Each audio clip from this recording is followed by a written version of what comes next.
O desenvolvimento de sistemas cria soluções para problemas do mundo real de uma maneira fácil e direta, apenas implementando soluções para esses problemas. As soluções são fáceis de serem aprendidas.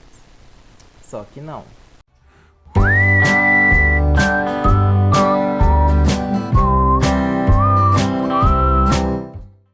A primeira fase para a solução dos problemas do mundo real é o entendimento desses problemas. Porém, nós temos uma lacuna de entendimento entre os problemas do mundo real e como serão solucionados esses problemas, o chamado gap semântico entre os problemas e as soluções. Para a gente contextualizar isso, nós vamos olhar a história do desenvolvimento de software. Começando na década de 50, o software não tinha muita atenção, quase não havia produto de software, não havia documentação para esse software e o projeto ficava sempre na cabeça do desenvolvedor. O que aconteceria nesse contexto se o desenvolvedor do software pedisse demissão? A empresa não teria nenhuma ideia de por onde recomeçar. Na década de 60, começou a ter a possibilidade de sistemas de tempo real, o uso de diferentes bibliotecas para a produção de software. Surgem assim as atividades de manutenção de software, e a manutenção passou a ser preocupante pelos problemas de ainda falta de documentação e falta de um processo bem definido para a construção do software. A terceira fase, que inclui os anos 70 até a década de 80, tem como característica a criação das redes, a distribuição e concorrência, onde as empresas de software começaram a crescer.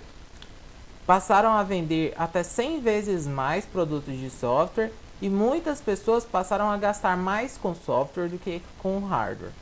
Nesse período, Dijkstra relatou os seguintes problemas: projetos que estouram, o cronograma, o orçamento, produto final de baixa qualidade ou não atendendo aos requisitos ou às necessidades do cliente, e produtos que não eram gerenciáveis ou eram difíceis de manter e evoluir. Mais precisamente, em 1972, Dijkstra postulou a crise do software, dizendo que estamos em crise. Porém, a crise de software, como Dijkstra catalogou, foi também verificada por Gartner já nos inícios dos anos 2000, o que mostra que nós não vivemos em uma crise do software, mas esse é o modelo normal do desenvolvimento de software.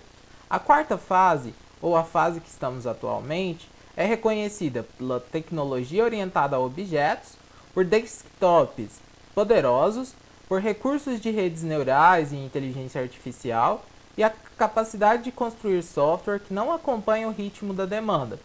Nós temos também como características dessa quarta fase projetos ruins e o uso de recursos inadequados que ameaçam a capacidade de manter os softwares existentes. Para lidar com todos esses problemas, surge a engenharia de software, que é uma disciplina que se dedica às teorias, métodos e ferramentas para o desenvolvimento de software profissional. São levados em conta nessa ciência os sistemas não triviais com base em um conjunto de requisitos ou necessidades. A engenharia de software, então, propõe ferramentas, técnicas e processos para entender com precisão qual o problema que estamos tratando, produzir uma solução adequada para esse problema, levando em conta as restrições de desenvolvimento e os recursos disponíveis. Para a produção de uma solução adequada, precisamos inicialmente entender qual o problema que está sendo tratado. E esse é o objetivo da análise e desenvolvimento de software. Para entendermos essa fase, precisamos entender que ela está em um processo, ou seja, um conjunto de atividades interdependentes, com responsáveis e entradas e saídas esperadas. Sendo assim, nós vamos entender que existem fases anteriores à análise e modelagem. Quem são as pessoas que fazem a análise e a modelagem e o que é esperado dessa fase? Sendo assim, quais são as saídas esperadas ou as saídas definidas para a fase de modelagem e análise? Esses processos, eles traçam ciclos de vida para o desenvolvimento de software, onde temos diversas fases no ciclo de vida ou na construção do software.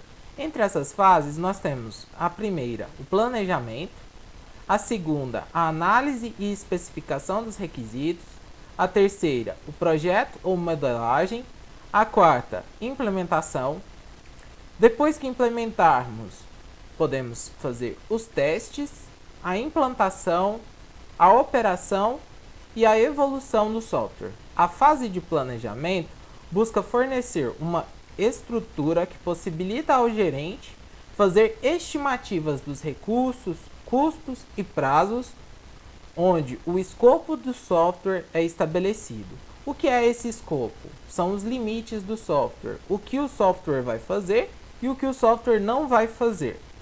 Um plano de projeto, então, pode ser elaborado configurando o processo a ser utilizado. Essa atividade faz parte da gerência de projeto. Um dos modelos de processos mais fáceis de serem aprendidos é o modelo de processo codificar e consertar, onde nós construímos o entendimento inicial do problema, depois nós fazemos uma implementação, tentamos corrigir essa implementação até que ela seja válida para o usuário final. Porém, esse modelo de processo é muito simples, não leva em conta, por exemplo, que soluções diversas podem ser construídas a partir de uma única noção do problema. Na fase de análise, então, nós vamos tentar construir quais são os modelos que serão implementados para o problema que foi estabelecido. Assim, a entrada da fase de análise serão os documentos de requisitos e a saída da fase de análise será os modelos e projetos de software. Esses modelos de projetos não podem ser tão genéricos o suficientes para que qualquer solução seja possível de ser implementada ou soluções muito diversas possam ser implementadas, nem pode ser restrito o suficiente para que uma solução única seja implementada.